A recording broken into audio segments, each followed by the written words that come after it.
Ein Indiz für Mundschnarchen ist die nächtliche Atmung durch den Mund und ein trockener Mund am Morgen. Trifft das auf Sie zu?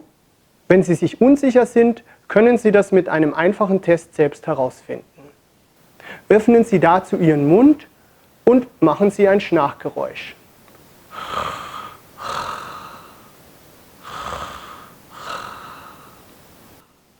Nun schließen Sie den Mund und versuchen das gleiche Schnarchgeräusch nachzuahmen.